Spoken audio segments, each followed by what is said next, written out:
Her daughter-in-law slid a greasy tray toward her and smirked. Irene Walsh, retired paralegal and widow, didn't touch it. Jason, her only son, looked away again. By spring, they'd both be evicted, discredited, and served through court channels they never saw coming. She'd hosted their pity parties for 2 years now. She was hosting consequences. And when Brittany begged for mercy, the notarized apology would be framed behind Irene's good towels. All right, before we dive into this crazy story, do me a favor, subscribe, and tell us where you're watching from. The tray landed in front of Irene with a hollow clack, a chipped ceramic plate, a fork with a bent tine, and a lump of meatloaf swimming in grease stared up at her. Brittany's manicured hand lingered on the edge for a second too long before she gave a sweet, venom-laced smile. "Eat up," she said, voice light, eyes sharp. "It's your last supper." From the kitchen, laughter echoed tight, forced, performative. Irene didn't turn to look. Jason was probably sitting at the counter, phone in hand, pretending not to hear. Pretending was easier for him. It always had been. The sunroom was dim despite the hour, shadows draping across the faded floral rug like bruises. Irene sat alone, her back straight, hands trembling slightly as she lifted the fork. Her mouth was dry. Her pride tasted bitter. The meatloaf was cold. Through the glass door, fireflies blinked above the grass, and in the quiet, the sounds from the kitchen carried clearer Brittany rattling glasses. The clink of silverware dropped too hard into the sink. Her laughter high and triumphant, like a woman who'd already won. Irene chewed once, then set the fork down. Footsteps padded down the hallway, softer, hesitant. Haley appeared in the doorway, holding a real plate steamed vegetables, a baked potato, salmon done just the way Irene liked it, lightly seasoned. The teen sweatshirt sleeves were pulled over her hands, and her eyes flicked once toward the kitchen, then back. "I brought you this," Haley said softly. That one looked gross. Irene blinked at her. Haley never said much, but she always watched. She knew. "You deserve better," the girl added. Irene looked at the plate, then up at her granddaughter's face open, tense, waiting. She smiled, a slow, unfurling thing, and took the plate with steady hands this time. "I do," she said. Her voice was low but clear, "and I'm done waiting for it." Haley didn't ask what she meant. She just gave a single, small nod, then slipped away as quietly as she'd come. Irene didn't eat right away. She stared out into the backyard, at the creaking swing Jason had once built for Haley, long before Brittany came into their lives, before the bedrooms were rearranged, before her name disappeared from the mailbox. The plate of real food sat warm on her lap, but something colder had settled in Irene's chest, sharp and steady. She stood, careful with the plate, walked it to the kitchen, and set it gently on the counter without looking at Brittany. "You're welcome," Brittany muttered, back turned as she scrolled through her phone. Irene didn't answer. Instead, she moved down the hall to her bedroom, closing the door with a soft click. Her knees cracked as she knelt in the back of her closet, fingers reaching behind shoe boxes and stacks of faded linens. She felt for the edge of metal cool, familiar, waiting. The lockbox scraped slightly as she dragged it forward. Combination dial, still the same numbers. Click. Inside, yellowed paperwork, a pristine manila folder marked JR, confidential, and the small thumb drive Deborah had given her last fall, just in case things go sideways. Atop it all, a single faded photo. Irene, younger, standing beside a brass plaque outside a courthouse. Janelle was beside her, beaming in sunglasses. Irene had forgotten she even kept it. She traced the edge of the folder with one finger. From the hallway came the sound of Brittany's voice again, laughing, louder now, like someone who didn't know they'd already lost.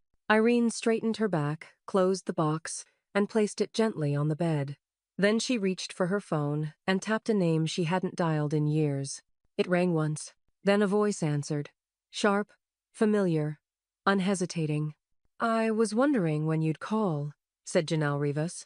Irene's lips curled into something between a smile and a snarl. "I think it's time we talk extraction." A pause. "Or annihilation," Janelle replied.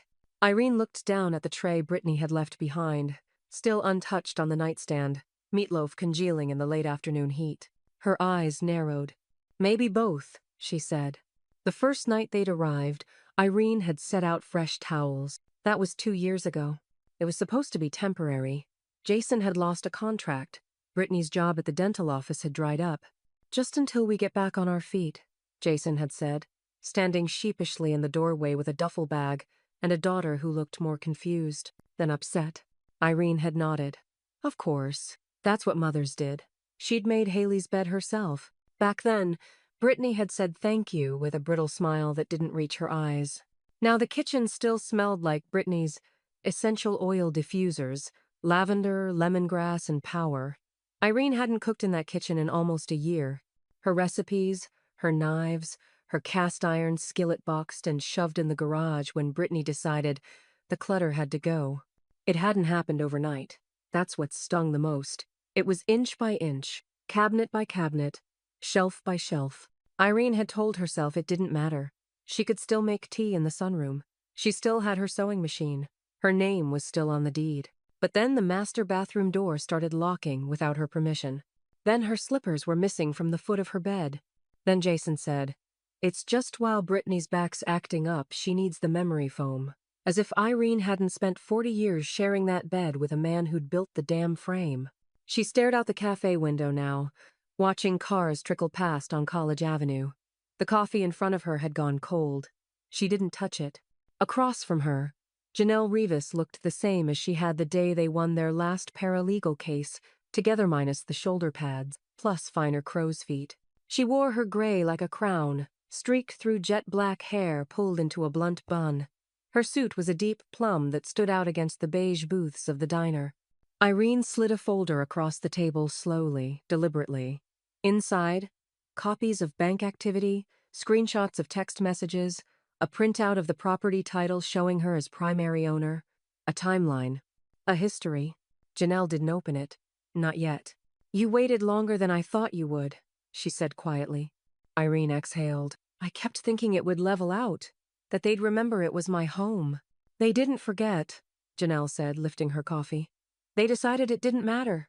The buzz of the espresso machine hissed from the counter. The waitress refilled a nearby mug without asking. Irene's hand trembled slightly as she reached for her own cup. "They've rewritten the whole place. Like I was some placeholder they had to step around. They wanted your silence. You gave it to them for a while." Janelle opened the folder and scanned the first few pages. Her eyes sharpened at the prescription log. "Jason tried to get power of attorney?" "Denied." Irene's voice was flat. "Brittany took the bedroom?" "Told Jason she'd clean it better if it felt like her space." Irene shook her head. "It was never about cleaning." Janelle flipped a few more pages, then stopped. "Do you want extraction or annihilation?" Irene didn't answer right away. She traced the edge of her mug, watching a mother outside herd 2 kids into a minivan. The air was thick with August heat even in the early morning. Cicadas buzzed faintly through the cafe's open windows. When she finally looked up, her eyes had gone flinty. "Both," she said. "But start with extraction." Janelle closed the folder and gave a slight nod. "Then the first step is documentation. Daily. Quiet. Legal." "I already have cameras," Irene replied. "Common areas only. Arkansas Code, Section 5 to 60, -120. Janelle gave a low, impressed laugh. "You never stopped being dangerous." "No," Irene said, standing slowly. "I just stopped pretending I wasn't." As they stepped outside, the heat hit like a wall, thick and unrelenting. Irene pulled her cardigan tighter not because she was cold, but because she wanted the weight. Janelle paused beside her car. "You know this won't be clean." Irene looked down the road, toward the house she'd once filled with Sunday roasts and piano lessons and birthday cakes that sagged in the middle. Now it smelled like synthetic oils and entitlement. "It doesn't have to be clean," she said. "It just has to end." She opened her car door. Inside the glove box sat a spiral-bound ledger, Deborah's handwriting visible through the clear plastic cover. "Start logging. Start now," her neighbor had said. Irene turned the key in the ignition. The dashboard lit up. And back home, a voice memo from Haley was waiting hidden in Irene's sewing basket. The sewing basket sat in its usual spot, wedged between the bay window and Irene's armchair, half full with folded calico scraps, a pincushion shaped like a tomato, and now tucked beneath the edge of a faded quilt squarea pale blue flash drive with a glitter sticker that read Haley's in tiny looping script. Irene lifted it between two fingers, felt the weight of it. Innocent on the outside, but Haley never did anything without intent. She slipped it into her laptop, glanced toward the closed bedroom door, and clicked play. Thursday. Mom said Grandma left the fridge open again, but it was her. I saw. She said it loud so Dad would hear. She always does that. Also, she threw away the banana bread. Said it smelled like dust. Grandma didn't say anything. She just looked tired. Anyway, I'm recording this in case anyone ever listens. Irene's hand hovered over the trackpad. Haley's voice was clear. Quiet, but clear. The file ended with static silence. Irene sat back, breath shallow, jaw locked tight. She didn't cry. Instead, she reached into the bottom drawer of the desk, pulled out the padded envelope Deborah had given her weeks ago, and opened it. Inside, 3 small cameras, barely larger than dice, motion, activated, synced to a cloud account that Janelle had helped her register over lunch. The envelope had come with a typed note. In case you decide to stop playing nice, D. That night, while Brittany and Jason watched a crime show in the living room ironically, one about inheritance fraud, Irene moved quietly through the house. One camera went above the pantry door, another behind the base of the living room lamp. The third, tucked into the corner molding above the hallway thermostat. All in shared spaces, all legal. She had the statute memorized like a prayer. The next morning, Brittany stood in the kitchen with her usual mug ceramic, oversized, printed with "Not Today, Satan." She waved her hand dramatically near the sink. "Ugh, what is that smell?" she announced. "Like wet dog and old perfume had a baby and it died." Jason looked up from his phone long enough to shrug. "It's probably the towels again. Or maybe the closet Irene refuses to clear out." "I cleaned that closet," Irene said quietly from the doorway. She hadn't meant to say it aloud. Brittany turned. "What?" Irene smiled. "Nothing." She poured herself a cup of coffee. The pot was nearly empty, the burner already cool. Behind the lamp in the corner, the little red light blinked once, then again. Later that afternoon, Irene sat with her laptop open on the patio, the video feed up in split screen. There was Brittany, dragging one of Irene's quilts from the hall closet and stuffing it into a garbage bag. "I'm donating it," she said to no one in particular, though Jason was sitting right there, still scrolling. "It smells like mildew and regret." Jason didn't even flinch. The footage played out in cold silence. Irene hit save clip, then another. She forwarded them all to Janelle. Within the hour, a reply came through. Subject: excellent start. "Keep feeding the lens. We're building a case brick by brick. Don't stop now." Irene minimized the email and stared out across the backyard. The swing still creaked faintly when the wind picked up, though no one had sat on it in months. Inside the house, a cupboard slammed. Brittany's voice again complaining loudly about how the coffee tasted like nursing home. Irene didn't move. She just clicked the next camera angle. In the hallway view, Haley paused outside Irene's bedroom, one earbud in, her hand resting on the doorknob. She didn't go in, just lingered, like she wanted to make sure something or someone was still there. And in that moment, Irene felt it not just the surveillance building quietly around her, but the weight of her granddaughter's eyes, not afraid, watching, waiting. Then Irene spotted something in the trash can in the corner of the living room, the corner of a bank statement, torn in half, addressed to her. The text came just after 9. "Brittany. Hey, need your routing number. Jason forgot to send rent to the landlord." Irene stared at the message like it was written in another language. The landlord, she thought. You mean me? She didn't respond right away. Her phone buzzed again, this time with a gif of a woman rolling her eyes. "Brittany. I'm not chasing him all night. Just send it."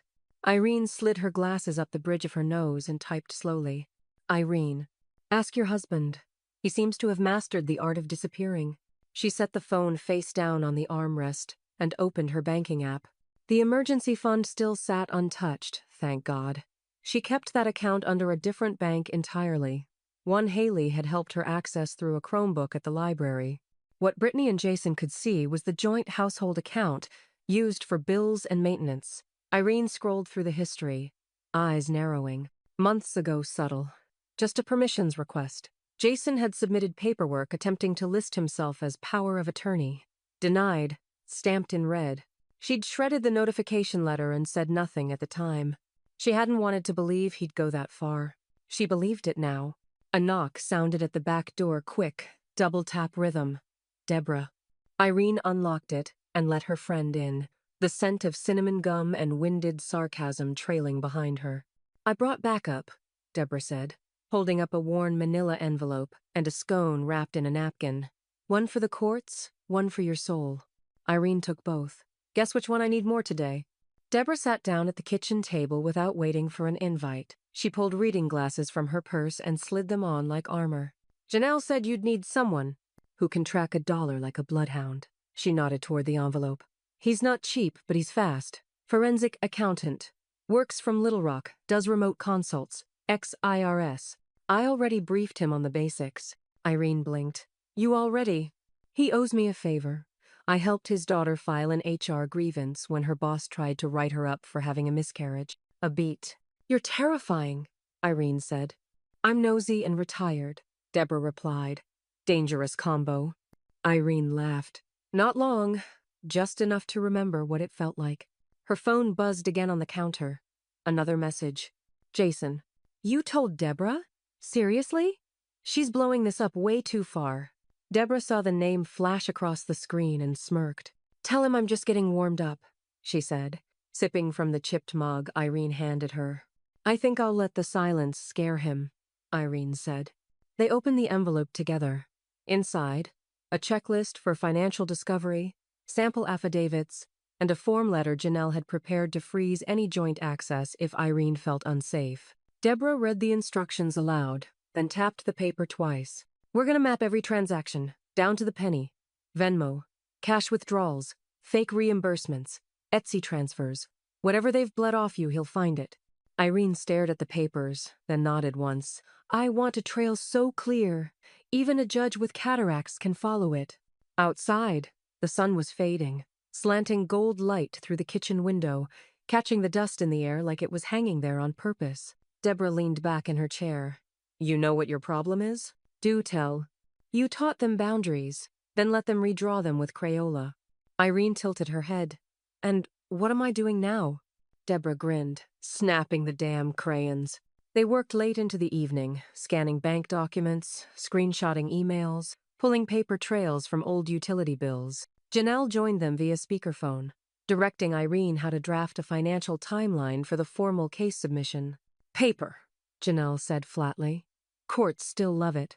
Doesn't glitch, doesn't fail to upload, and it never accidentally gets deleted. Stack it, make it undeniable." By the time Deborah left, the table was buried in folders and color-coded sticky notes. Irene sat in silence, the glow of her banker's lamp casting a halo across the paperwork. She stood to clean up when something caught her eye in the hallway mirror. Brittany. Behind her, barefoot, still, holding a piece of unopened mail. "Oops," Brittany said, smile thin. "Didn't realize that was yours." She dropped the envelope on the floor, turned, and walked off. Irene didn't move. She just stared at the envelope her name, faintly smeared, marked confidential in the corner. The call from the pharmacist came mid-morning, just as Irene was logging medication inventory into the spreadsheet Janelle had created. The voice was chipper but cautious. "Hi, Mrs. Walsh. This is Carrie over at Midtown Pharmacy. I just wanted to confirm the dosage increase before we process anything further." Irene set down her pen. "I didn't request any change." A pause. "Okay," the pharmacist said carefully. "It came through earlier this week. A woman left a voicemail asking us to double your dose of lorazepam. Said you were under increased stress and not sleeping well." "I didn't make that call," Irene said. Her voice didn't waver. "Understood," Carrie replied, suddenly brisker. "Then we won't process it. I'll mark the request as suspicious and note it in the log." "Please do," Irene said. "And could you send me a printout of that request and the number it came from?" Carrie hesitated. "I'll see what I can do." Irene thanked her and hung up, hands steady now. Her first move: label every pill bottle in the house, color-coded stickers, Sharpie initials. Dosage logs copied twice, once in a notebook, once digitally. She used to manage client exhibits. She could manage her own life. By noon, she documented every prescription interaction for the last 6 months. It was cleaner than she expected. Until this week. She suspected it had started as a bluff. Maybe Brittany was trying to make her groggy. Easier to confuse. Easier to discredit. She flipped open the manila folder from Janelle labeled Medical Interference, Statutes. There it was, black and white. Arkansas Elder Abuse Act, prescription tampering, intentional impairment, felony charge, eligible. The next time Irene spoke to Janelle, it was brief. "Pull it," she said. "The trigger. Whatever you need to file." Janelle didn't ask questions. "Give me 48 hours. That night, Haley knocked once, then pushed Irene's bedroom door open just wide enough to slip inside. She held a notebook tight to her chest. She told the school nurse you were confused, that you'd maybe left the stove on. Twice. Irene didn't react. She said you were declining. There was something raw in Haley's voice. Not quite sadness. Not quite fear. Shame. Maybe. Like she was embarrassed on her mother's behalf.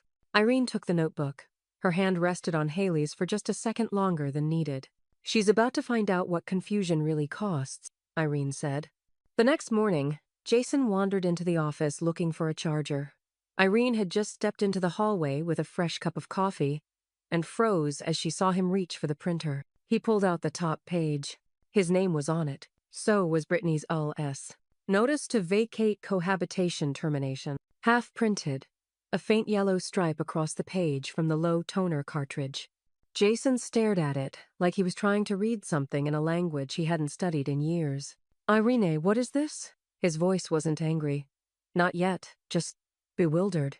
Like he'd finally realized the ground beneath him had been shifting for months. She sipped her coffee. "It's a draft. You're evicting us?"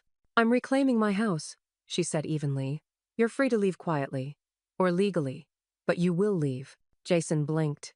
You can't do this. "You'll find," Irene said softly, "that I can do a great many things you've convinced yourself I've forgotten how to do." She walked past him and into the kitchen, her slippers brushing faintly against the hardwood. Brittany was at the counter, pretending to scroll her phone, pretending not to have heard. But she had. The mail key sat on the table. Irene picked it up and dropped it into her sweater pocket. No more chances. By sunset, Janelle had filed the first report, formal complaint of elder endangerment, supported by pharmacy documentation and witness logs. She also added a second packet.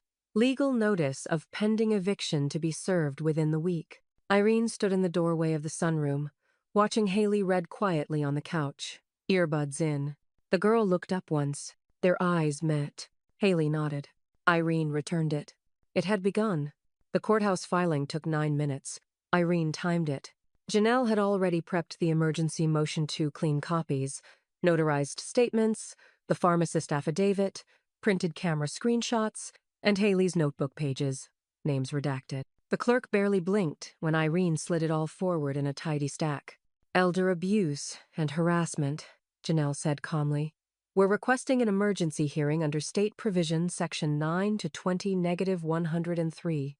The stamp hit the top page with a finality that echoed louder than the actual sound.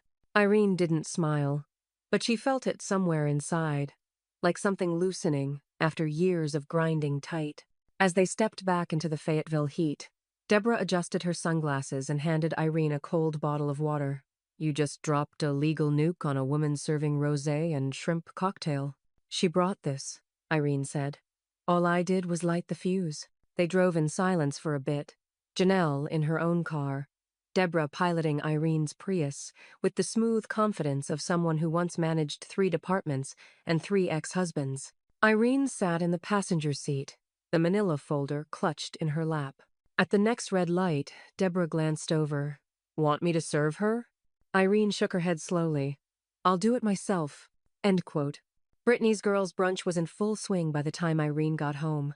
The dining table had been pulled into the front room, transformed into a pastel crime scene of macarons, charcuterie, and Prosecco bottles sweating into glass coasters. Women Irene didn't recognize high-pitched laughter, fake tans, big sunglasses indoors.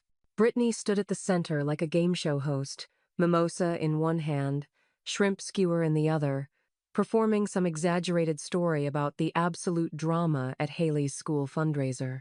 She didn't see Irene walk in, but the other women did. The room fell quiet in uneven pockets as heads turned. One of them actually stepped back a little, as if sensing something shift. Irene didn't raise her voice. She simply set the envelope down on the corner of the table, white, unassuming. Brittany turned mid-sentence and stared at it. "What's that?" she said. Irene looked her dead in the eye. "Your court date." The silence deepened. Jason appeared in the doorway, barefoot, hair rumpled. "Wait, what?" "It's been filed," Irene said, her voice calm but not soft. "Emergency hearing. Next Thursday. You'll need representation." Jason's face drained. You can't do this." "I already did," she said. "You just weren't watching." Brittany's mouth opened, then shut again. One of her friends coughed awkwardly. Another gathered her purse like the air had shifted too much to stay. Irene turned and walked out, not bothering to look back. End quote. That night, she sat at the kitchen table with a fresh cup of mint tea. Deborah stirred sugar into her own with surgical precision. "Think she even knows what a felony hearing means?" Deborah asked. "She's about to learn," Irene replied. There was a long pause. "Are you scared?" Deborah asked gently. Irene thought about it. The question deserved real weight. "No," she said. "I was scared when I stopped recognizing my own house. Now I just feel awake." A light knock tapped against the wall. Haley stood in the hallway, arms folded over her sketchbook. "Can I sit?" Irene nodded, and the girl slid into the seat beside her. For a while, they didn't speak. Then Haley leaned in and whispered, "This is your house. I know it." Irene reached over and brushed a strand of hair behind her granddaughter's ear. "That means more than you think." The printer hummed from the office. Janelle had emailed a supplemental exhibit to add to the filing. Irene would retrieve it later. For now, she just wanted the quiet. But the silence didn't last long. Outside, headlights swept across the driveway. Jason's car. He wasn't supposed to be back for hours. He slammed the door harder than necessary, and Irene could already hear his footsteps heading toward the front porch. Then the doorbell rang. Once, twice, 3 times. The morning after the court papers dropped, the laundry room door was locked. Not accidentally. Not jammed. Locked.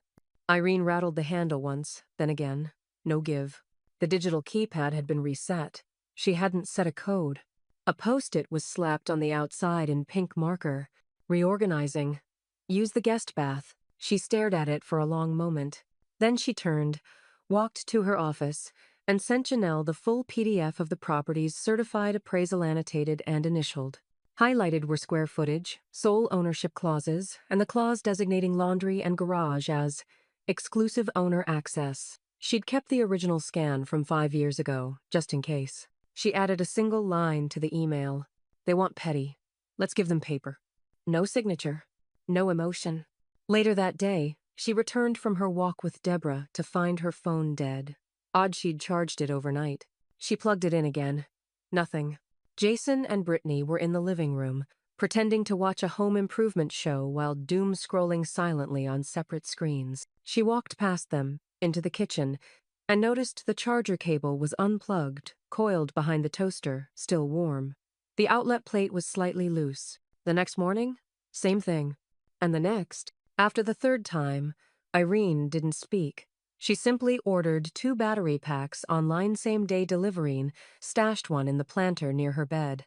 She didn't say a word to anyone, but she did check the camera feed later that night. Sure enough, Jason entered her room while she was out front watering plants, opened the top drawer, unplugged the wall adapter, left the door cracked slightly wider than before. The camera timestamp caught it. She clipped the footage, labeled it passive tampering, 3x incident, and uploaded it to Janelle's secure server. She had folders now. Labeled. Dated. Property tampering. Utilities interference. Verbal and environmental harassment. Potential witness. Haley Walsh. Janelle had once said, "Court doesn't need chaos. It needs patterns." Irene was building one. Later that week, Deborah showed up with a box from Lowe's and a grin. "I don't like that Brittany floats past your door at night like she's casing the place," she said. Irene raised an eyebrow. "And?" Deborah held up a slim white sensor. Motion. Triggered. LED. Doesn't record, just lights up if anyone moves past. Cheap but reliable. Scares rats. Both kinds. Within 20 minutes, they'd mounted it just above the molding outside Irene's doorframe. A soft click marked its activation. That night, it lit up twice, once at 11:48 p.m., again at 2:16 a.m. Both times, Irene watched the camera feed in silence. Brittany stood just beyond the glow, barefoot, staring like she wasn't sure if she should knock or burn the place down. She never knocked. By Friday, even Haley was starting to crack. She knocked gently on Irene's door and slipped inside, this time with no sketchbook, just a small USB drive in her palm. "This is the week," she said. "Mom told me. She said she'd win." Irene took the drive. "Did she say how?" Haley looked down. "Number. But she's been intense." "Scared?" Irene asked. Haley shrugged. "Meaner than scared. Like she already lost something and hasn't figured out what yet." Irene nodded slowly and slid the drive into her desk drawer, separate from the others. "I won't ask how you got this," she said, "but thank you." That night, Irene watched the footage on the drive in full, headphones in, face unreadable. At 6:42 p.m. on Wednesday, Brittany was on the phone, pacing the back deck, her voice sharp, anxious. "She's acting normal again. Too normal. You don't get if this goes to court. I'm screwed. The POA didn't go through. Jason's too soft to fight her. We have to make it look worse." The person on the other end was muffled, but Brittany's next sentence rang clear. "I'll handle it. One more incident. That's all I need. Just one more." Irene paused the video, rewound, played it again. Then she reached across the table, picked up her calendar, and circled Thursday. The counselor's office smelled like dry erase markers and lavender hand lotion. Irene sat with her hands folded, knees together, her purse zipped tight like it was holding something far more dangerous than peppermints and a checkbook. Across the desk, Mrs. Langforda, a neatly dressed woman in her 50s with kind eyes and a nervous tick in her left cheek, clicked her pen and glanced again at the documents Irene had brought. "I'm honestly stunned," she said softly. "Irene, this is substantial." Irene didn't nod. She didn't blink. "You said you had concerns." Mrs. Langford hesitated, then reached across her desk, tapping the corner of a file folder marked Haley Walsh, Family Notes. "There was an incident last week," she said carefully. "Haley came into the nurse's office asking for ibuprofen. She mentioned stress at home. Your name came up, not directly, but her mother had told the nurse that you were forgetful, that you'd left the stove on, wandered outside after dark, that maybe—" "I was confused," Irene finished. Langford looked up. "Yes." Irene opened the envelope she'd brought and laid out 3 clean documents. The pharmacist's voicemail transcript. A video still from the camera showing Irene turning off the stove, time-stamped. Haley's notebook page from 2 weeks ago stating, "Mom lied to the nurse. Grandma didn't forget anything." Langford leaned forward. "She gave you this?" "She gave it to the courts," Irene said quietly. "I'm just the courier." There was a long silence. Then Langford pressed her intercom button. "Can I get Principal Wexler in here for 10 minutes? Urgent family matter." Irene didn't wait for the school to decide whether Brittany's words had crossed a line. She just watched them come to their own conclusions. By the time the meeting ended, the school had notified Child Protective Services of a possible issue not about Irene, but about Haley's emotional safety. Between the gaslighting, the false claims about Irene's cognitive decline, and the child's own statements, Langford explained, were obligated to file. Irene walked out of that school slower than she had come in, but taller somehow. Not with triumph, with truth. Her phone buzzed before she even reached the parking lot. "Jason, how dare you bring them into this?" She didn't hesitate. "Irene, you brought them into my home." She hit send, then turned off the ringer. Deborah was waiting on the bench outside, sipping gas station coffee from a reusable mug that read retired, not expired. "Well?" she asked. "They saw it," Irene said. "All of it." Deborah stood, cracking her knees. "Good, they needed to. That girl's been walking on glass for months." They got into the Prius in silence. The late afternoon sun made the dashboard hot to the touch. As they pulled into Irene's driveway, Haley stood waiting at the edge of the porch. Not tense, not wide-eyed. prepared. She walked down to the passenger side before the car even stopped. "Is it done?" she asked. Deborah glanced at Irene. "It started," Irene said, "and we've given the right people permission to step in." Haley nodded slowly, then held out a piece of paper. "Mrs. Langford gave this to me after you left, said it was just paperwork." Irene unfolded it and scanned the header. It was a temporary guardianship authorization transferring Haley's emergency contact and school authority to Deborah Ralston, effective immediately. Haley kicked a pebble with her sneaker. "I said I wanted it that way, just in case." Deborah reached out and pulled her into a quick, one-armed hug. "Don't worry, kid," she said. "I've filled out worse forms to adopt abandoned dogs." That night, the mood in the house shifted again. Not explosive, just still. Brittany didn't speak at dinner. Jason didn't come home. Irene sat in the sunroom with her tea, watching the horizon dim behind the trees. The paperwork sat on the side table beside her guardianship confirmed, CPS filed, her granddaughter safe, at least for now. Then, around 9:17 p.m., the hallway motion light flicked on again. Only this time, it wasn't Brittany standing there. It was Haley. She crept to the door, opened it, and whispered, "She's planning something for tomorrow." I heard her on the phone again. Same person, she said. "If this doesn't work, she wins for good." Irene didn't answer. She simply reached for her file folder labeled contingency. The judge's bench loomed like a glacier silent, cold, unshakable. Judge Willa Hendricks didn't smile when she entered the courtroom. She didn't need to. Her presence was enough. Gray bob, minimal makeup, a reputation for favoring hard facts over hard feelings. Perfect. Irene sat beside Janelle at the petitioner's table, her hands folded over a legal pad she hadn't written on once. She didn't need to. Everything had already been said, months in the making. Across from her sat Brittany, spine stiff, lips painted too red. She wore a cream blazer, a size too tight, and had tried badly to match Janelle's quiet authority with oversized pearls and fake composure. Jason sat beside her, shoulders hunched, suit wrinkled at the collar. He didn't look at his mother. Not once. Janelle rose first. "Your Honor, we are here today under Arkansas Code Section 9-20-103, requesting emergency intervention for elder abuse and unlawful harassment. The petitioner, Mrs. Irene Walsh, has provided sworn statements, third-party documentation, and surveillance evidence detailing a sustained pattern of coercion, financial interference, psychological manipulation, and most dangerous attempted medical sabotage." Judge Hendricks didn't blink. "Proceed." Janelle moved like a surgeon. Not flashy, precise. She began with the footage, time-stamped videos of Brittany discarding Irene's belongings, Jason unplugging chargers, the motion light flickering in the night. Then she showed the transcript from Midtown Pharmacy, the request for increased dosage, the pharmacist's affidavit, the call log matching Brittany's phone number. "Prescription tampering," Janelle said, handing the judge a copy. "Filed without consent. Rejected, thank God, by a cautious professional. But the attempt itself meets the legal threshold for felony endangerment." The room was still. Then Brittany stood. "Your Honor," she began, voice strained. "Irene isn't all there anymore. She's paranoid. She thinks everyone's out to get her. I never touched her meds. She's making this up.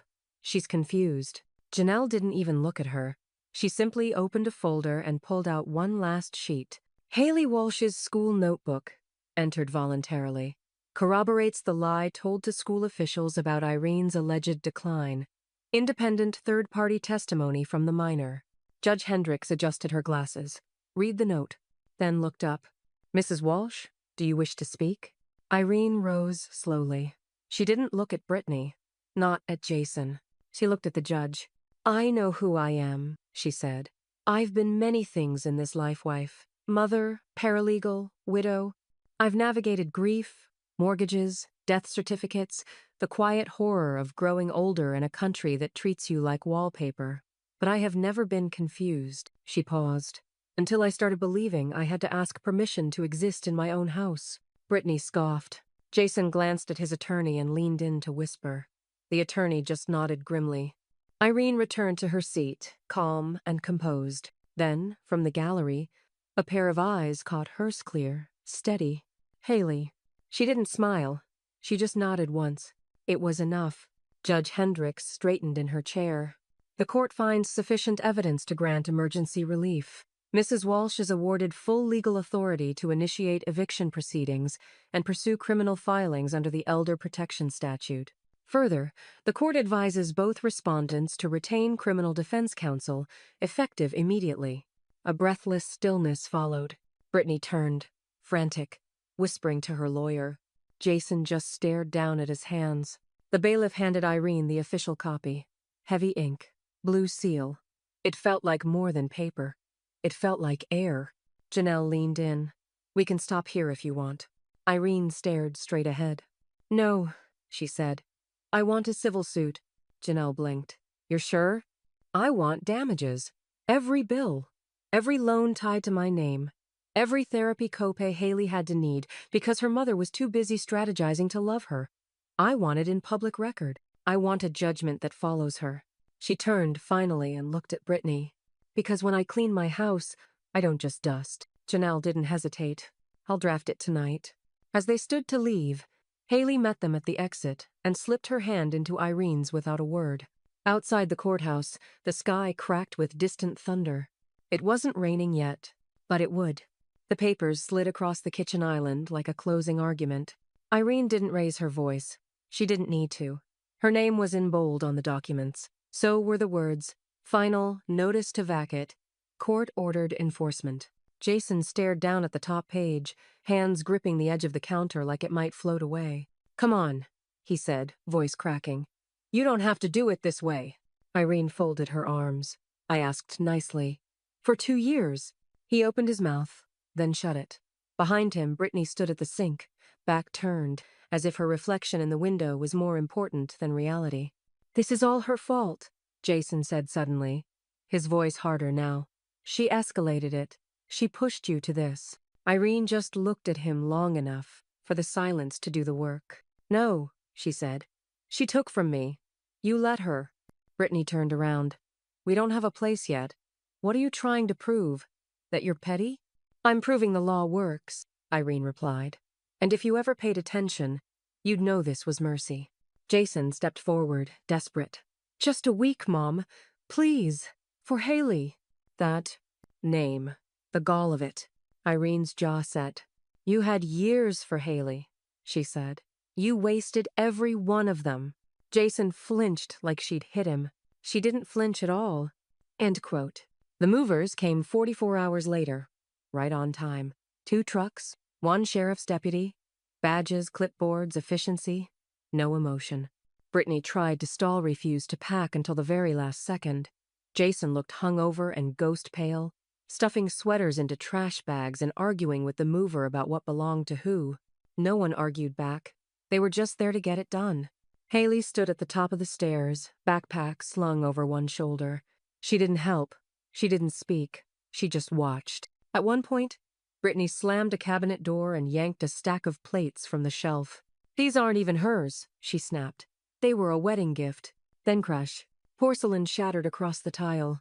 The sound ricocheted through the house like gunfire. Haley didn't flinch. Irene stood in the entryway, arms crossed. When the deputy stepped toward Brittany, Irene raised a hand. No, she said. Let her throw things. It's the only thing she's ever done alone. Deborah arrived with a canvas tote and a bottle of bleach wipes. She held it up like a gift. Sanctifying the temple? She asked. Something like that, Irene murmured. Deborah leaned in. You okay? Irene's eyes scanned the room-empty shelves, dragged furniture, broken ceramic by the sink, and Brittany muttering curses under her breath while Jason hauled a suitcase with a broken zipper down the driveway. I'm getting there, she said. Haley walked down the stairs, her boot soft against the carpeted steps. Where do I stay tonight? She asked. Irene looked at her gently. Wherever you want to. Haley considered that, then pointed to the guest room. I want my own door, just for now. Irene smiled. You'll have it. End quote. By sundown, the house was quiet again. Not just still quiet, like it had exhaled. The movers were gone. The deputy had signed the paperwork and left without much ceremony. Brittany had muttered something about lawsuits and, you'll regret this, but Irene hadn't responded. She hadn't needed to. She stood in the living room, slowly rearranging the mantel. There weren't many photos left. She'd boxed up most of them years ago, when the walls stopped feeling like hers. But she left one. Haley, age 5, asleep on Irene's lap, sunlight on her curls, crayon drawings scattered around them. Irene's head was tipped back, eyes closed, peaceful. She picked up a microfiber cloth and gently wiped the dust from the frame.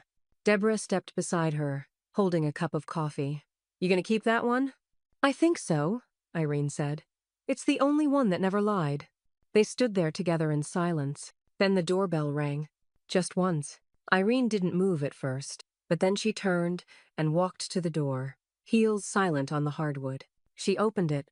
A man in a dress shirt stood on the porch, folder in hand. "Mrs. Walsh?" "Yes. I'm with Benton County Civil Court. You've been officially named in a response to your civil complaint. You may want to read this carefully." He handed her the folder. She took it, calm, then slowly closed the door behind her. She didn't open the envelope yet. Instead, she walked back to the mantel, laid it on the table, and reached for her tea.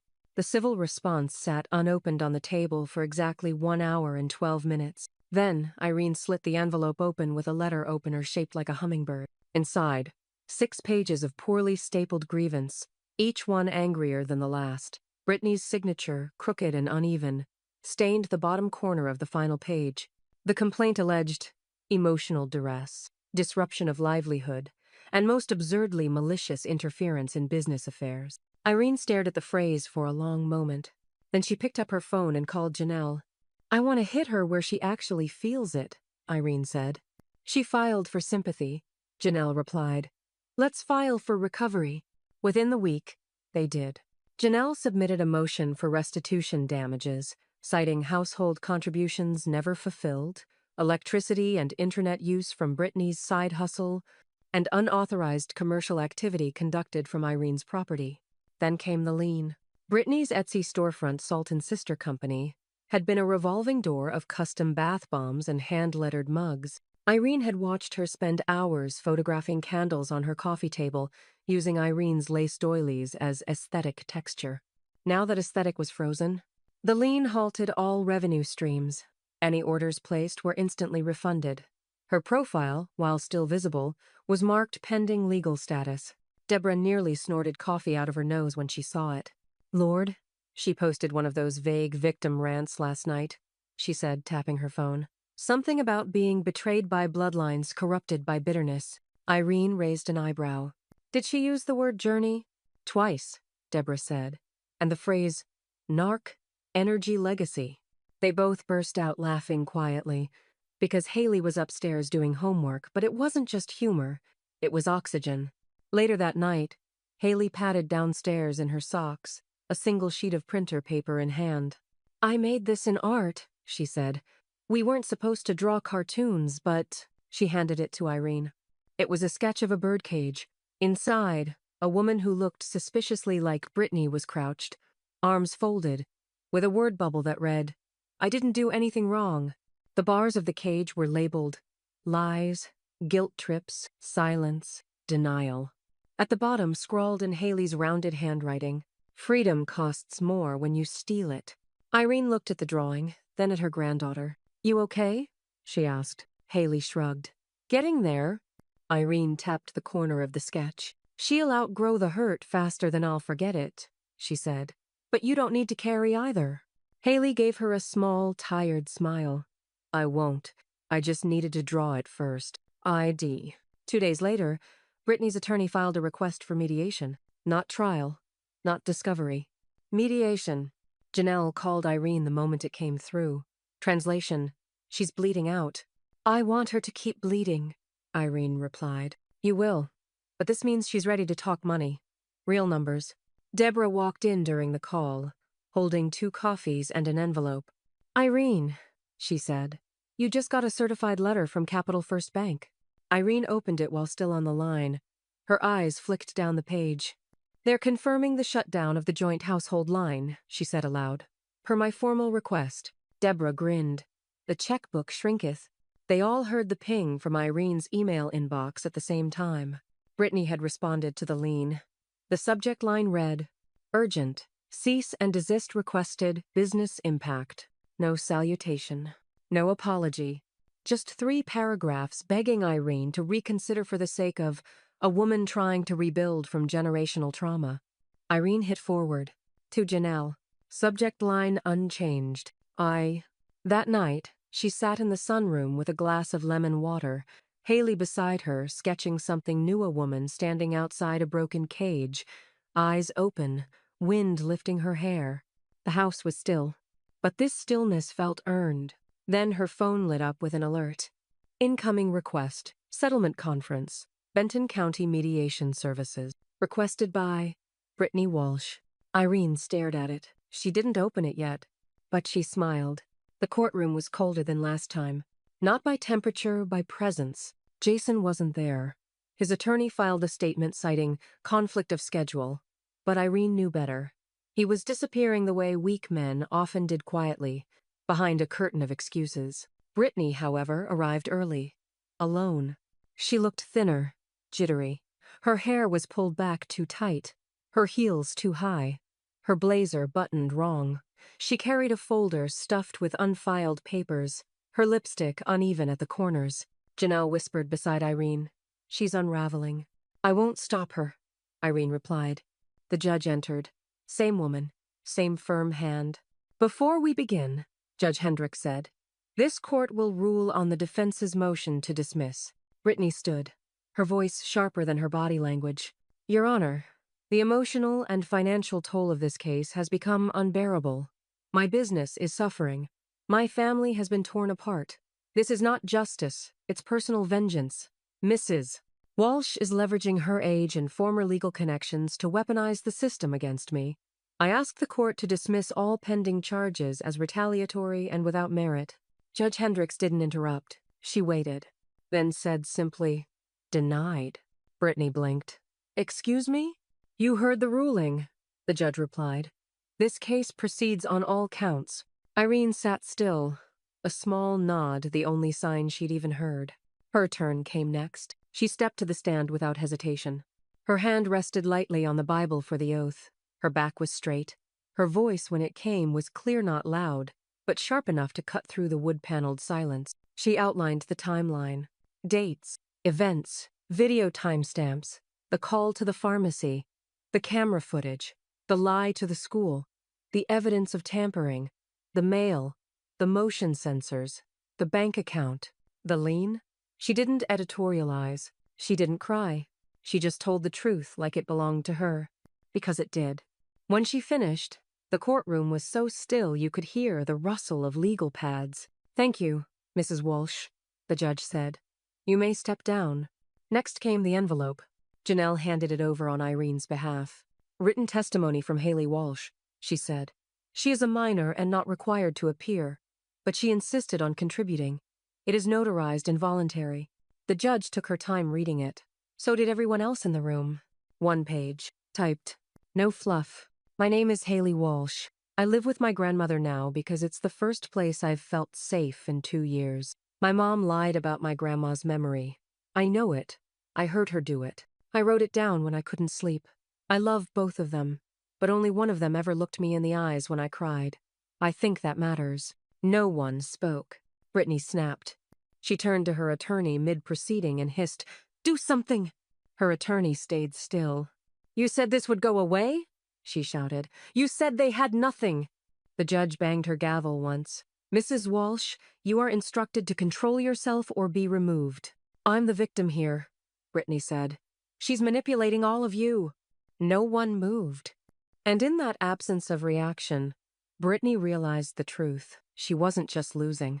She was irrelevant now. A whisper from a broken structure no longer standing. The judge reconvened court for final remarks and outlined the trial timeline for the civil portion. The room emptied slowly, feet echoing on worn tile. Outside the courthouse, Irene and Janelle stood under the eaves as light rain began to fall. No thunder, no storm, just steady, calm. Janelle looked over. "You want to celebrate?" Irene shook her head. "Not yet." They walked in silence toward the parking lot, heels clicking on wet concrete, the rain stitching faint circles on Irene's coat. When they reached the car, Irene paused. In the distance, someone sat in the back of a sedan, a silhouette, head down, shoulders hunched. Brittany, still there, still watching, still unable to enter the building she once believed she could control. Irene didn't look away, but she didn't walk toward her either. She simply opened the passenger door and climbed in. The offer came by email. No phone call, no lawyer-to-lawyer fanfare, just a single PDF attachment in Irene's inbox, stamped with Brittany's legal firm's insignia, and marked Settlement Proposal in bold. Janelle scanned it first. She's folding. Irene read it line by line. Lump sum. No admission of guilt, confidentiality requested, dismissal of all civil charges in exchange for financial payout. She wants it over, Irene murmured. She wants out before Discovery drags her Etsy receipts into open court, Janelle replied. This is her white flag. Irene tapped the table once with her index finger. Fine, she said. But I want one clause added. Janelle looked up. I want it in writing, Irene said. Publicly filed. A statement of apology. Janelle's mouth twitched. You want her to say she's sorry? I want her to know the difference between shame and consequence, Irene said. And I want a record that says I didn't imagine any of it. That night, in the living room, she asked Haley if she wanted to help write it. Haley didn't say anything right away. She pulled her knees up on the couch, grabbed a pen, and started scribbling on a notepad. 5 minutes later, she passed it over. To the woman who never raised her voice, just the bar. Irene read the sentence 3 times, then nodded. Keep going, she said. By morning, the full statement was done. It wasn't cruel. It wasn't bitter. It was simple. I, Brittany Walsh, acknowledge that my actions and statements regarding Irene Walsh were false, inappropriate, and caused direct emotional and reputational harm. I accept responsibility for my behavior and regret the consequences of my decisions. I understand the damage inflicted, both to Irene and to those around us. I apologize, fully, and without defense. Irene sent it to Janelle. She got a response an hour later. Appended to settlement. Signed. The court will enter into public record. Jason never responded. No email. No message. No check-in on Haley. Just absence. As if erasure could substitute for explanation. Irene didn't mention him again. Oh. The money cleared 2 weeks later. A clean wire transfer. Quiet numbers filling a quiet account. Irene stared at the balance, then closed the laptop. The next morning, she wrote a check $18,000 to an elder legal advocacy nonprofit out of Little Rock. Janelle raised an eyebrow when she found out. That's generous. That's overdue, Irene replied. There are women who don't have cameras or Janelle Kleins. Janelle smiled. That's how you spend victory. Irene tucked the check into an envelope and walked it to the mailbox herself. The spring breeze ruffled the cuffs of her shirt as she slid it in and pulled the little red flag upright. A different kind of surrender. Later that week, the apology appeared in the county court database. A footnote to most. A monument to Irene. Deborah printed it out on thick cardstock and framed it with brass corners. She handed it to Irene like it was a diploma. Put it somewhere visible, she said. Or mail it to every woman we've ever met. Irene laughed. Not the bitter kind. The real kind. She didn't hang it in the living room. She tucked it into the hallway linen closet, behind the old towel safe, dry, always accessible. Haley found it later. Why hide it? She asked. Because the people who need to see it already have, Irene said. And the ones who never believed me never will.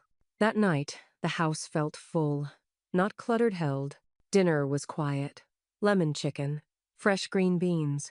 A little candle in the center of the table. Afterward, Irene walked through each room slowly. The hardwood didn't creak the way it used to. Or maybe she just knew how to walk it now. She passed the mantel. The photo was still there, Haley, age 5, curled up in her lap. She paused, then walked to the office and opened a drawer. Inside, the original folder labeled Contingency. She removed every document, stacked them neatly, and fed them one by one through the shredder. When it jammed halfway through Brittany's fake POA form, Irene didn't force it. She just smiled, unplugged the machine, and left the paper halfway devoured. Some things deserved to be chewed slow. At 10:04 p.m., her phone buzzed. A new number. She answered without speaking. A pause, then a voice. worn thin by arrogance and time. "You think this makes you better than me?" Irene didn't answer. The voice continued, quieter now. "You broke the family." Irene spoke then, soft, certain.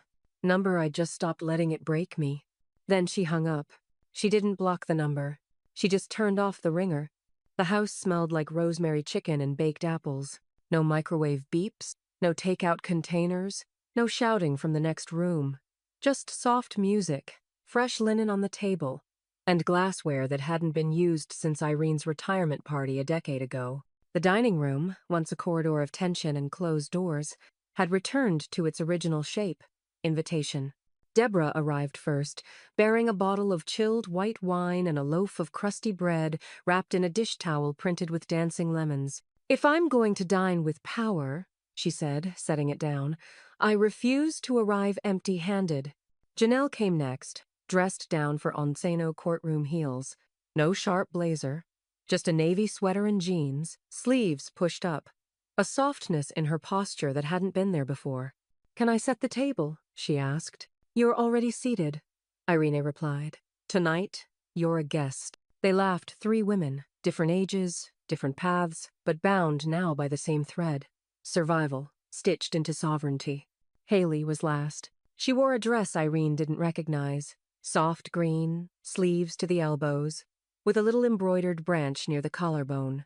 Her curls were pulled back, and under one arm she carried a guitar. Irene raised an eyebrow. "I didn't know you still played." "I didn't either," Haley said, "until I started sleeping through the night again." Dinner was slow, unrushed. The chicken fell off the bone. The green beans had been sautéed in garlic and butter, not microwaved from a bag. Everyone went back for seconds. They passed dishes without comment, without tension. There were no raised voices, no insults delivered sideways, no cell phones on the table, just quiet clinks of silverware, soft laughter, and the hum of a household returned to breath. After dessert, Haley stood. "Can I play something?" They all turned to her at once, surprised but already nodding. She sat on the edge of the couch, adjusted the guitar on her lap, and took a deep breath. "I wrote this 2 weeks ago. I wasn't sure if I'd play it, but it's called For Grandma." Irene didn't move. She just folded her hands in her lap and waited. Haley began to play. The melody was simple but clean, finger-picked, steady, not perfect, but real. Notes swelled and dipped like thoughts forming before words. It wasn't sad, exactly. It was remembering. The bridge shifted brighter, somehow, like opening a window. When it ended, no one clapped right away. Irene blinked twice, then reached up and touched her cheek. She hadn't realized she was crying. "You like it?" Haley asked, suddenly shy. Irene smiled. "It's the most honest thing I've heard all year." Janelle raised her wine glass. "Agreed." Deborah nodded. "She plays better than my ex-husband, and he thought he was Clapton." They all laughed again, deeper now, looser. Irene stood and raised her own glass. Her hand was steady. "To quiet power," she said. "The kind that doesn't scream. The kind that doesn't need to." They drank to that. Later, after everyone had left, Irene padded through the kitchen barefoot, putting away dishes one by one. Not rushed, not dragging. She stopped in front of the fridge. On the door was a single magnet, new one she'd kept buried for years. It read, "Strong women raise strong women." She pressed her hand to it for just a second, then turned off the light. The house didn't groan or creak. It breathed. She walked down the hall toward her room, past the mantel. The photograph still sat there. Past the linen closet. The framed apology still tucked behind towels. When she reached her bedroom, she stopped. The porch light was still on. She stepped to the front window and peeked through the curtain. A car sat parked across the street. Dark, still, unmoving. But she didn't feel fear. Not anymore. She walked back to her bed, slid beneath the covers, and turned the page of her book. If someone wanted to sit in the dark and watch a woman sleep in peace, let them. The pen glided across the last page in clean, measured strokes. Irene's signature full, steady, no flourish, just finality. Haley sat on the edge of the armchair across from her, legs tucked under, watching in silence. She hadn't asked what the documents were about. She already knew. The lawyer, a younger associate from Janelle's office named Harper, carefully gathered the pages and slid them into a leather folio. "It's done," she said. "Witnessed, notarized, filed under full capacity. No ambiguity." "Perfect," Irene replied. Haley looked down at her hands. "So, it's all mine someday?" "Not all," Irene said softly. "Just the part that matters." Janelle had handled the estate protection language herself airtight, forward sealed. No room for contestation. No loopholes for estranged family members to weasel their way into probate. Jason's name wasn't mentioned. Brittany's was cited only once. Excluded party. When they left, Harper shook Irene's hand and said, "Most people do this in their 70s or later." Irene smiled. "I didn't need 70 years to see who deserved what. Is." Later that afternoon, Deborah helped hang the new frame. They chose the hallway, just past the kitchen right, where the old thermostat used to hang before Irene had it replaced. The quote was carved in wood, painted bone white with black lettering in Haley's careful hand. "Serve nothing cold, except justice." Deborah stepped back to admire it. "That's got kick." "It's Haley's," Irene said. "Her idea. Her font." "She's gonna run the world," Deborah murmured. "She's going to choose it," Irene corrected. "That's the difference." The day wound down slowly. The dishes were done. The hallway light glowed warm against the wall. Haley had retreated to her room with headphones on, sketching something quietly beside a mug of peppermint tea. Irene stood in the doorway, watching for a moment. Then she stepped outside. The porch light flickered once, then held. The air smelled like fresh grass and the faintest trace of someone grilling 3 houses down. The sunset wasn't dramatic, no blood-orange clouds. No poetic streaks. Just soft amber, settling behind the trees like a curtain closing on a scene well played. She walked to the edge of the porch and breathed deep. No tension, no waiting, just breath. Deborah joined her a moment later, holding 2 mugs. "You okay?" she asked. Irene took one. It was lemon and honey. "I've never eaten better," she said, eyes on the horizon. They stood there a while. No need to talk. Just the creak of wood beneath them and the steady rhythm of a neighborhood quieting down. When Irene turned back inside, she passed the mantel one last time. The photo of Haley still sat there, but beside it now stood something new. A small ceramic tray glazed, cracked at one edge. The same one Brittany had once used to deliver a meal with a smirk and the line, "Eat up, it's your last supper." Irene had kept it, not for memory, for metaphor. She tapped it once as she passed, then stepped into her office and opened a drawer labeled Finals. Inside, copies of the will, the apology, the lien release, and a note addressed simply, "Haley." Not for now, but for someday. She closed the drawer gently, then walked back to the sunroom. The lights were low. Her house, her rules, a sanctuary reclaimed. As she sat down and pulled a blanket over her lap, her phone buzzed once on the table. She didn't check it. She didn't need to. Instead, she looked toward the hallway, where her granddaughter slept behind a door she chose. And then she smiled, quiet, but full. Because peace, it turned out, didn't have to be silent, just earned. She served me a tray. I served her court papers and the future she thought was hers.